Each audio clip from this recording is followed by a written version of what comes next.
Okay, my name is Joe Callahan. I was born and brought up in Newburyport. I lived on Greenlee Street, number 4, Greenlee Street. Graduated from Newburyport High School in 1952. And I was on the fire department in Newburyport for many, many years. And then I moved over to Salisbury in 1972. And I was fire chief in Salisbury for 17 years before I retired. And I spent a lot of time doing researching history of the greater Newburyport area now. My name is Brownie Taylor, and I was born here 83 years next month. I was here when most of the roads in town were dirt. We didn't have any tar roads. Hanover Street, you know Hanover Street where I live, that was a dirt road. Do you remember the pump at the end of the street? No, I don't. Yeah, there was a pump there for guy, and that, of course, the name of that street was not Hanover Street. That was Floyd's Lane, and that was Floyd who lived at the end of the street. And everybody used to go up there, and a lot of people, most of the people, didn't even have wells. They'd go up there and get their water out of a pump in the middle of the street. That was a long time ago. You expect me to remember anything 83 years ago? My name is Jim McGuire. I was born in Newburyport on February 19th, 1930. I've lived here all my life. They can't get rid of me. I lived on Union Street and Water Street, combined down the end of it at a point, and on the other end was the south end of Marlborough. And that area, if you look at a map of Newburyport, it looks just like a flat iron, and that's exactly what it is. They used to call the point Flatiron Point, and it was called Joppy, and it was spelled Joppy. And if you lived there, you were a Joppyite. That's what everybody called you. He's a Joppyite. My name is Jean Foley Doyle. I grew up for the first 10 years of my life next to the Emma Andrews Library on Purchase Street. It was a great place to live. Unfortunately, sometimes it has a bad reputation because people think it was a very dangerous place to live. On the other hand, if you'd listen to all the females who lived down there, you'd find out it was a very nice place to live. I am Bob Richard. I grew up on Charter Street in Newburyport. My mother's family goes back to 1635, Newbury first settlers. My dad's family is French-Canadian. And I'm one of 4. I have 2 brothers and a sister. And my grandparents lived on the same street as I. A lot of interaction with cousins. My dad's was a big family. My mother's was a smaller family. I went to the French school in Newburyport and the French church as well. It was an important part of my life. It was a very small school. There were only 8 students in my graduating class. Guess I must have started in about 1937, 1938. The largest class ever entered in the Woodbridge School. 26 kids in my first grade. And you know how many people of those 26 kids ended up graduating? Just me, all alone. Is that right? Oh yeah. About 90% of them got held back in the 3rd or 4th grade. And anyway, I graduated in the smallest class ever graduated from Woodbridge School. There were 4 of us, and they all started before me. One of them started 3 or 4 or 5 years before me, and then the other 2, they just stayed back once.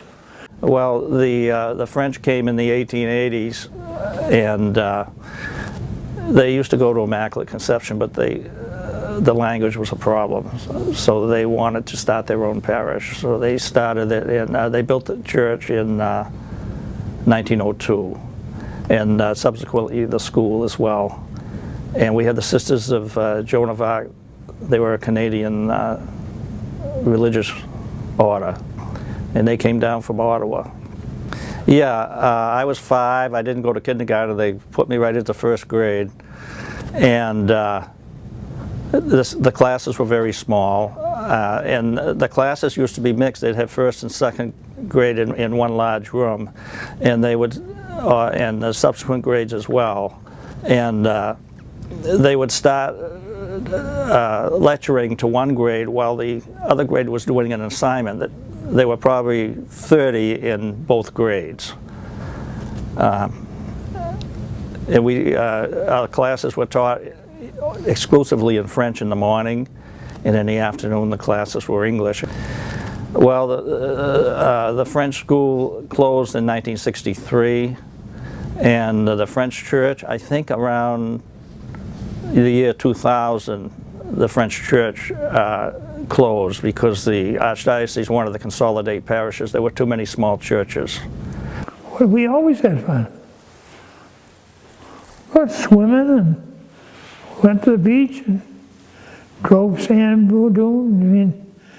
buggies, dune buggies, never registered them. We always had something to do. Children were much freer than they are today. Parents weren't constantly looking out to see where you were. You went outdoors to play and they expected you to come in when you were supposed to come in. So what would seem abnormal to a person today would be when I was 5 years old. My friends mostly were a year ahead of me, and they were off to the Brown School. I was kind of alone. So I would think nothing of walking up around the corner, down Madison Street, across the street, and playing the boats there at the landing. No one would even think of allowing their children to do that at 5 years of age today. But that's the way it was. They didn't expect you to do that. We swam at Simmons' Beach. Simmons' Beach was started in 1933, I think it was.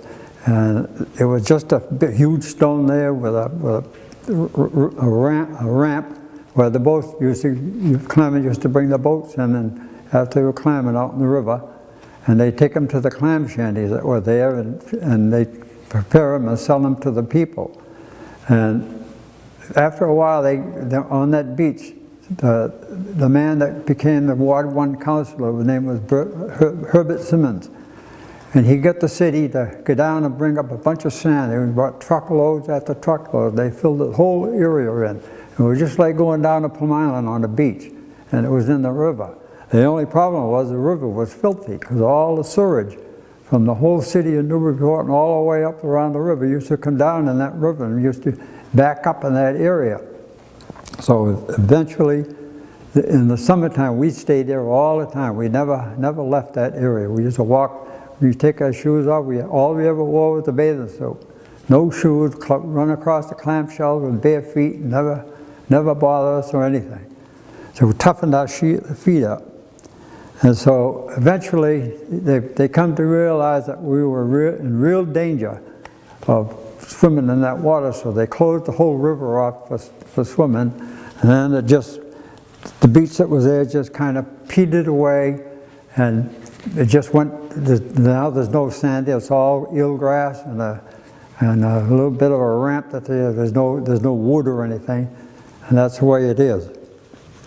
Simmons Beach. Simmons was the councilor at that time, and he decided he wanted to do something for the poor people down there. And so every summer, there were special days, but there were several days in the week, and they had this party like. Well, they had things for the boys that took place up on what is now Beacon Street in Newburyport, and that's where the baseball field was. That's all they had, either that or Cashman Park, you know. And so that they would have games for them and prizes and everything for the teams. And then everyone would go down and go swimming. And I think I have a picture in the book of the kids in swimming at Simmons Beach. He had sand brought in, and it was a pretty good beach. Something here.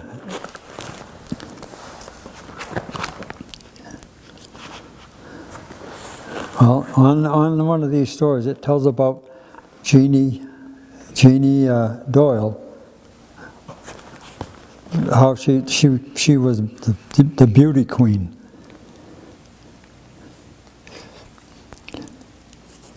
That was back in 1934. And then they had the beauty contest. And one was for the upper teenage girls, and the other was for children. Now, my sister was supposed to be taking care of me because my mother played bridge every Wednesday afternoon, so that's what I know what day it was.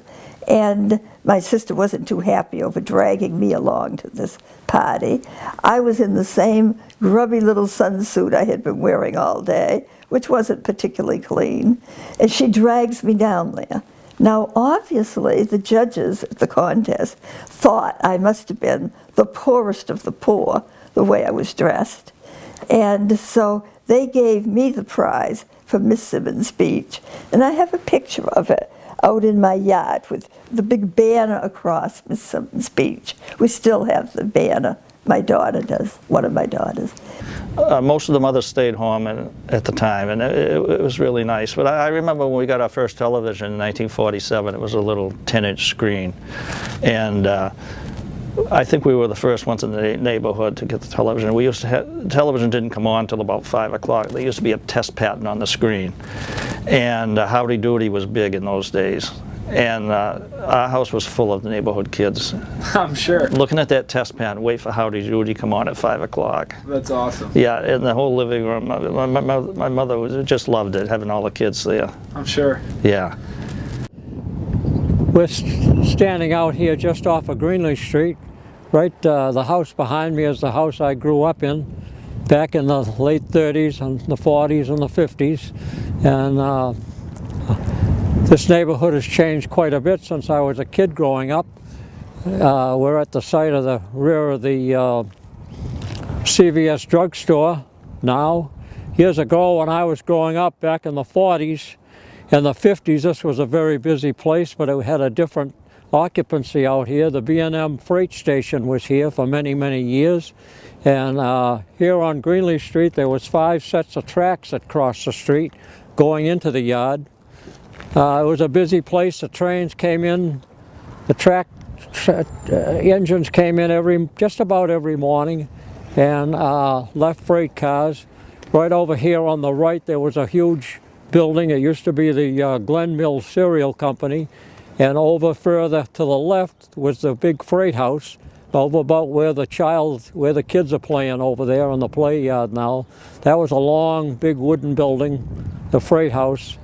And in the middle of that, probably about where the end of the CVS drugstore is now, there was a platform there. When I was a kid, it wasn't unusual to see freight cars come in with automobiles and trucks. They didn't come over the road like they do today so much.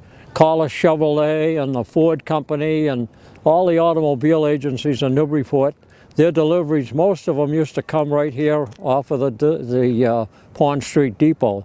Quills Pond, they must have been half a dozen huge ice houses, all 3 or 4 stories high, and they keep cutting ice, putting it in, and then they'd put hay on top of it, then they'd start another few layers, and that ice stayed there all summer long. We used to go out there and have skating parties in the middle of summer in the ice houses.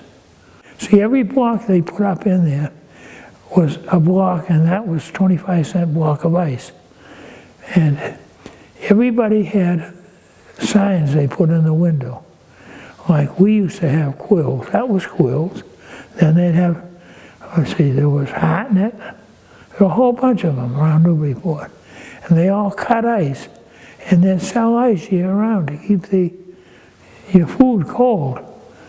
Okay, when by the time, that I was really old enough to understand what was going on, the Depression was on, and we had a place called Knuckers uptown where people went who didn't have any money. Now my father, it wasn't a big paying job, but he had a job, and he had a company car. So he had his own car, plus he had a company car. And, but there were a lot of people who didn't have any money.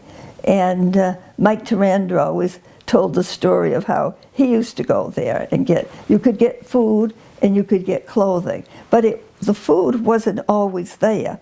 Shipments would come in. They might get a shipment of bananas, and everyone would rush down to get bananas. The staples that were usually there were things like flour. There were things like that, and beans. You could usually get those. But then on special days, something would come in and people would rush up to get it. And what I found interesting was some people never wanted to take charity. And they were very ashamed if they had to go. Other people took it with, okay, this is it. And we had a woman in the neighborhood, if, for instance, eggs came in, she would just make egg salad sandwiches for her kids and go off and have a picnic. We went to the Johnson estate. We used to go there on Saturdays, and they had a big floor, and they'd have all the equipment. They have mops and stuff, and 3 or 4 of us would go in and we'd mop the floor, let it dry, and then we used to wax it from. Then she'd give us a dime so we'd go to the movies. And that's what it cost to get in the movies at that time, was 10 cents. That's how we did it. And we also used to weed the gardens. She paid us to weed the gardens. They had a cider press there, and it was a hand cranked one, and they had russet apple trees there. They were the best apples there was for cider, and she used to let us use the thing, but we had to have a parent with us before we could press our own cider. That's when this company called Suffolk Farms, who was stationed in Revere, came to Newbury, and they were doing spinach, and that's what they were growing, and so it was different in that these kids from Boston came, and a lot of these were kids who had been in the name of the truant homes, but they had been in a form of jail before. They were different. They were street kids. They were kids who knew their way around that way. And so taking that element into Newbury made some changes. But they fit in. I mean, it fit in and all, but it was a different thing for Newbury to have that kind of people down there. And These are city people. That's at the current Spencer Pierce Little Farm. Yes. Okay. Yeah. I'll tell you, you probably don't even know this, but did you know my uncle just had to get in the service? So he enlisted as a private, as an MIT graduate. And he, just as fast as they were getting killed, he was putting on more stripes. So he was General Patton's first engineering officer. And he put the first bridge across the Rhine in World War II. They were putting that across. It was a double Bailey. And so we used to go shopping all the time, you know, at the Wells' store on Brockfield Street. And I remember them very distinctly coming. I was with my mother, I was only about this tall, telling that her brother had just been killed. And we just sat there. Never forget it. But boy, he was a smart cookie.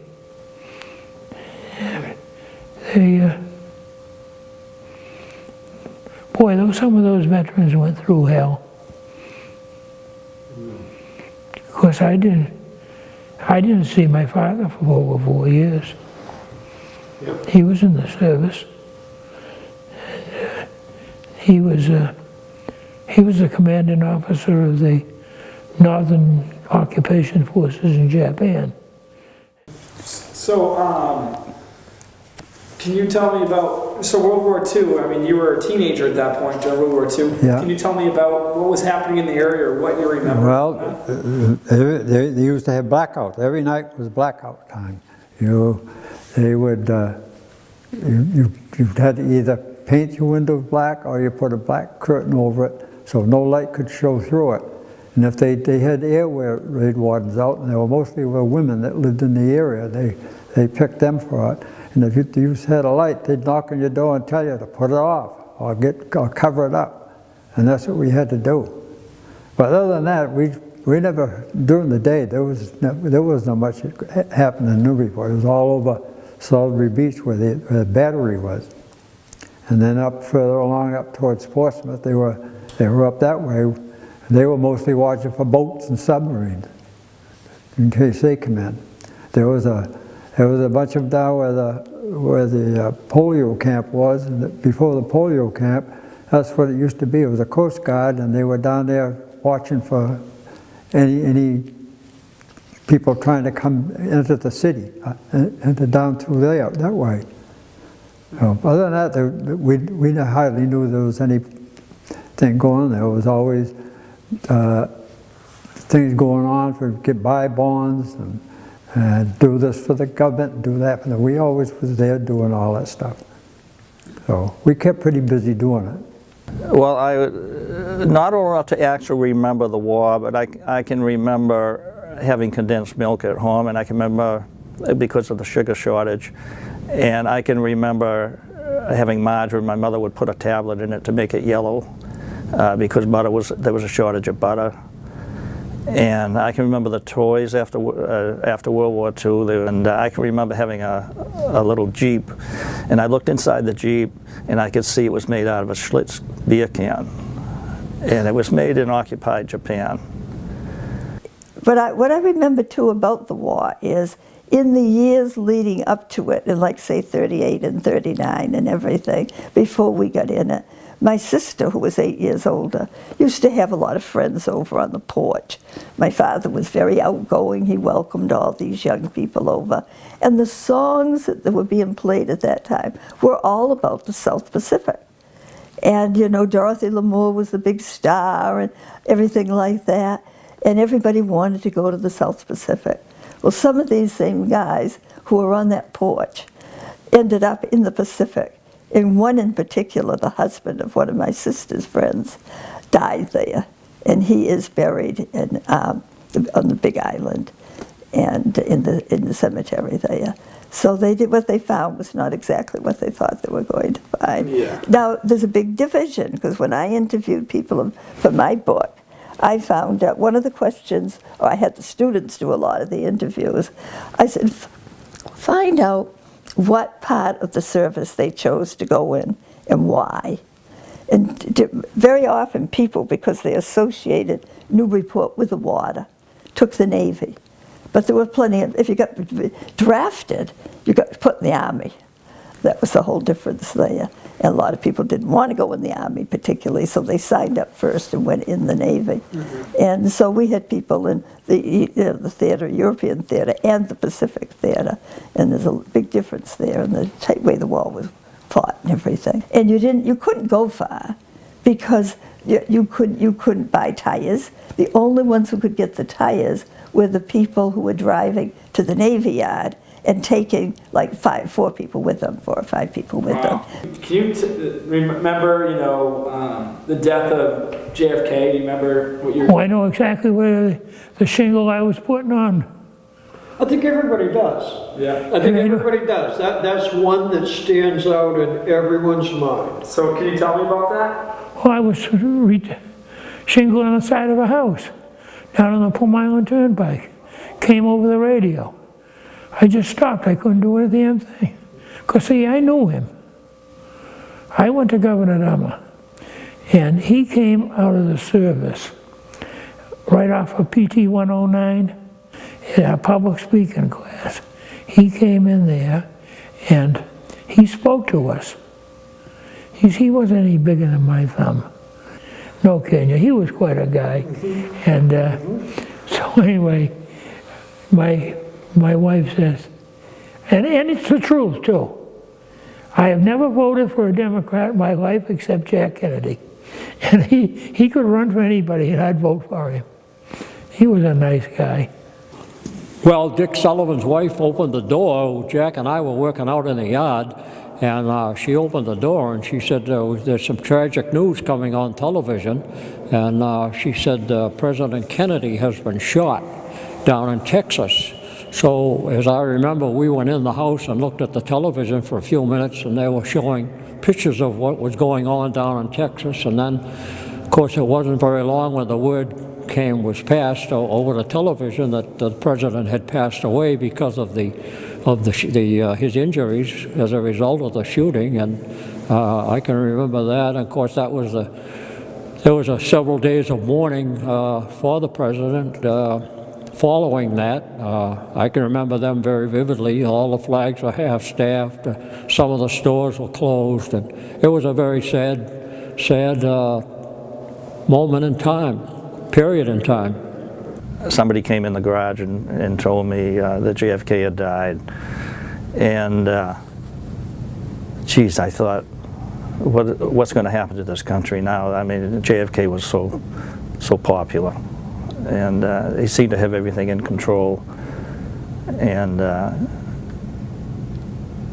remember watching television for 3 days, and I actually recorded the event on my old tape recorder. It was just such a sad time. And then there was the assassination on television of Jack Ruby. We witnessed it live. It was incredible. And the country got through that, but it was tough times. Yeah, people were they felt really close to John F. Kennedy, especially in this area, because he was a Massachusetts boy. I hope that there are several people in the Newburyport area now, and I'm sure this is true throughout the region. There are several people that are interested in, like I am, in history, and there's a lot of people doing research in Newburyport. Unfortunately, I don't see too many of the real younger people coming along doing it. Probably when they get a little older, I'm hoping that some of these younger people, there's a lot of smart kids around, I hope that when they get a little older that they will take more of an interest in the history and take advantage of some of the things that they have locally. There's an awful lot of history available at the Historical Society and at the archival unit down at the Newburyport Public Library. I don't see many younger people, I don't mean little kids, but younger adults that are all that interested in history now. But my hope is that over the next coming years, as they grow older, that they will take more of an interest in it and carry on for those of us that are carrying it on now. So I understand you've been recognized in the area for the work you've done. Yeah. What does that mean to you, and why have you done writing books? Why do you do this? Well, I didn't start out to do it. I started at a committee at the Historical Society. I was on the board, and I said, we've got a lot of history about the 1600s, 1700s. You don't have anything in the 20th century. And I looked up the mission statement, and the mission statement for the Historical Society was to record history. That was the first item. Nothing had been done about World War II, and the whole 20th century. They thought it was too soon. And I said, if we don't do it now, we're not going to have the information, because other people have written at the time when it was happening. We got to do that. So, okay, they finally said, go ahead, and formed a committee and everything. But it's not easy working with a committee. Not everybody shares your enthusiasm for it, and a lot of people just decided they would do just a little piece. Well, finally, for various reasons, it got to the point where I figured I'd better go off on my own. So I did because I was doing a chronology. And so I did the chronology of the first 50 years, and it was very well received. I'm not a writer. I've tried to tell people that. I recorded. In other words, I'm not painting the big picture for you. I am telling you what happened. You decide what you think about it, Yeah. If you got the facts, okay, well, how do you feel about it? So, and so that's how I got going on actually writing book one. And it was very much helped by a man named Ron Irving, who had done a lot of research. And I found out just by chance what he had done, and he was able to use a lot of his material, and I gave him credit for it. He did it. We have a resource in that library with what he did that no other community around has. And he had just spent years doing research, but he was a very quiet, reserved man, and not too many people knew about it. So that's a big source in that library. And I liked fitting it in the history with my classes. Like even if I was doing international relations, I could use Caleb Cushing when he was our envoy to China and fit all that in. This is how Newburyport played a part in what happened there.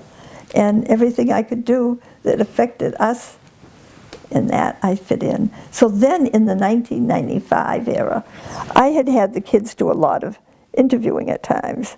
And you got some great stories, you know, about real stories about the lives that their parents or grandparents lived.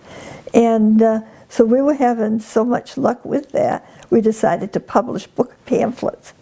So we published 3 different pamphlets. 2 of them were mostly on the Great Depression, and then the 3rd one was on World War II. And that's the only source we have of all those men. I mean, we didn't get every man, but we got a lot of people. And that's the only source in Newburyport that you have of what they did, why they went, where they went, and what they did. So I have to say it's a nice place to live. Cool. Because you know people. Obviously, I've lived here all my life. A year ahead of me was Byron Matthews and George Lawler were a year ahead of me in school. Sullivan was a few years behind. These are people I've known all my life. So when I went to write this book, I had it from the base up of knowing about what was going on in Newburyport. Makes it a lot easier to write if you know the people. You know who to ask. And it was very interesting. So it goes on. When people, you know, if I can help people, I do. So what's your what would you say to somebody that the future, you know, what do you say to the future and history and the importance of history, you know? Oh, I think it's very important because the people from historic New England who were involved in this prize thing and everything said, you know, especially like the second book, people will think, oh, well, it's too soon to write about it. It isn't. 50 years from now, people are certainly going to appreciate everything you said that was going on in the city at that time. It gives them something to work with. Yeah. So I think it was rewarding. I didn't do it to make money. You do not make money, believe me. It cost me money. But it was like a gift. That's my gift to the city for, you know, the fact I've lived here. The city and the town, because it included what went on in Newbury too, which isn't too much.